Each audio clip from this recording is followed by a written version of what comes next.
122 days with Joe Dispenza. I was not sure about if this was going to help me in any way because I'm not so, damaged in my body. I'm not damaged in any way that I understand myself.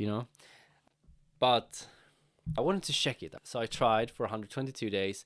I mostly did the 1 hour life meditation, abundance meditation, and love meditation because these were the coolest ones because that's where I could feel like the most physical feelings.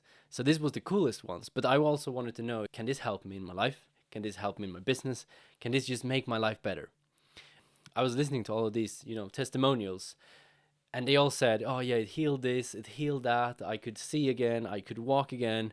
And I even actually met a guy who started doing the Joe Dispenza meditations. He had a motorcycle accident like 8 years ago. He couldn't walk. He was in a wheelchair. And I met him in Bali because he was like, I started doing the Joe Dispenza meditations and now I can actually start using my legs. I really want to know what he's doing now, if he can actually fully walk. But he was getting himself forward. He was using his leg, not much, but they had started. So he was sold on it in so many ways. And then I have another really good friend who was using it a lot before she blew up with her business. Like really good business, just blooming in every way. So I want to know if this is going to work for me. But at the same time, no expectations, just like Joe Dispenza always says, no expectations going into the meditations. So that's what I did. I just sat down, did the meditation every morning, sometimes during the night too. I think I missed 3 days because I was sick. But other than that, every day, consistently. Some days were really hard to do it because I just wasn't there.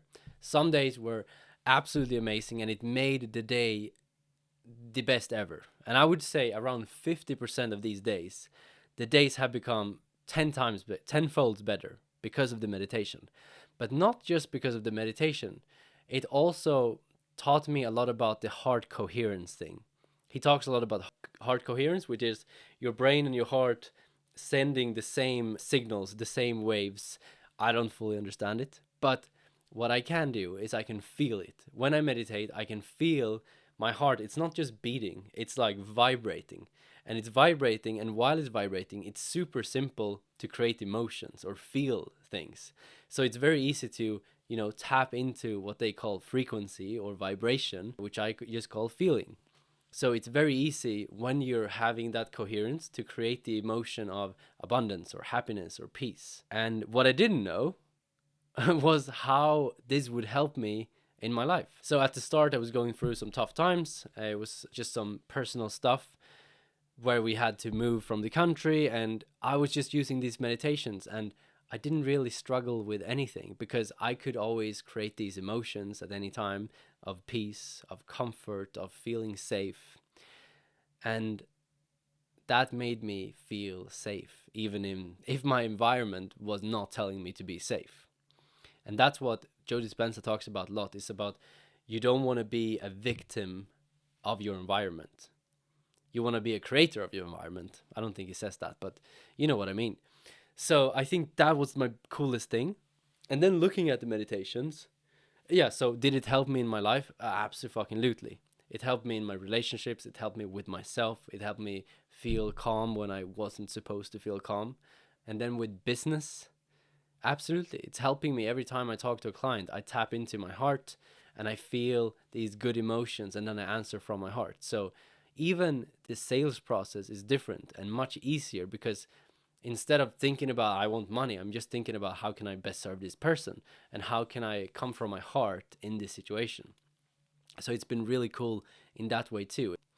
So this has definitely helped me. It's helped me help other people to really tap into the energy, the happiness, the peace. But going into the meditations, we have we have passive creation and we have active creation. Passive creation is where it's more passive. You're just focusing on nothingness. You're letting anything come up. You're letting any ideas, any synchronicities come into your life. You have no idea what it is actually. And that is one really cool thing that he does in his meditation. Is just focusing on space. And he says that if you focus on space, the right things will come through your higher self into your life. And if this sounds like a lot of gibberish, then maybe you will be interested in the next thing, which is the active creation. But essentially, it's just like letting the world tell you what the next step is, letting your higher self guide you forward. And this has also been really interesting, as every time I market stuff, every time I launch stuff, I go into meditation. I always go into meditation to get my ideas. I always get these kind of downloads. So for me, this has been really helpful to just have a different way of looking at space, looking at going into the nothingness to get my answers.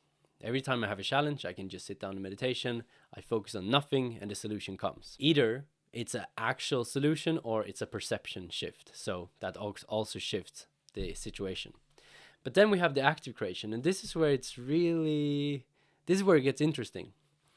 So the way people get healed is that they visualize themselves not being broken anymore, basically. Like they already visualize themselves being fully restored, fully here. So what I did was I was just visualizing myself feeling comfortable, feeling peaceful, feeling in a good mood in a couple of days or in a couple of weeks.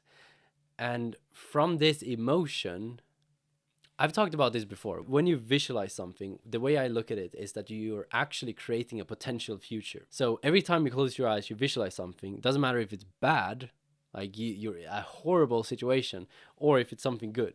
You're actually creating and starting a rewire. No, not even a rewire.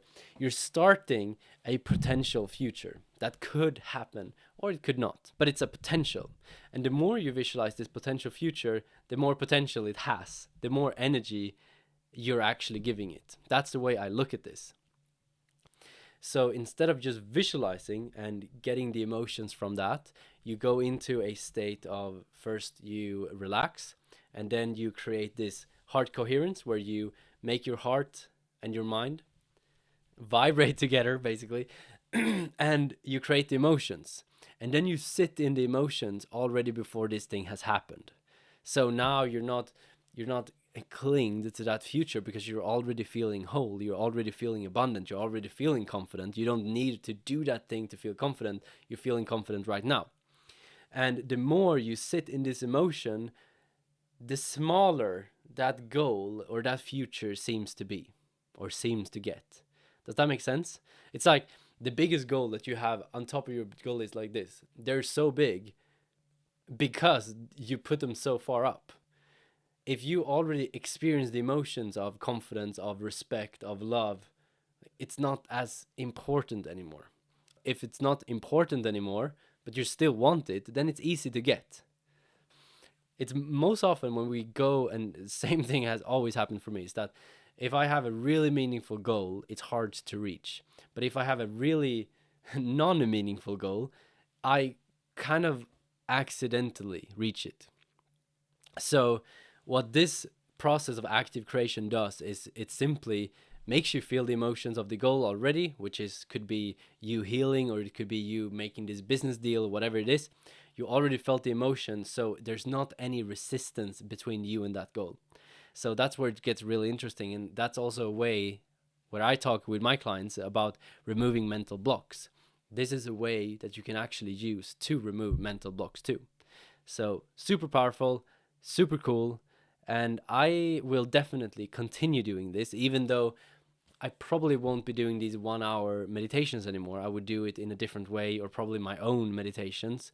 We'll see. But the takeaway I want to give is just that the more you do these practices, the more you can practice living in a specific emotion or feeling, the easier and better your life's going to be. Because if you can live and train yourself to feel good almost all the time, then you're going to feel good almost all the time. And it doesn't matter about what's happening in your life. If you can do this, if you want to do it and practice feeling really good and have a good life. There's nothing bad with doing that. Especially if you're building something that is important for you and it's going to take maybe a year or 5 years to do it. You want to feel good on the way. You want to feel good while you're building.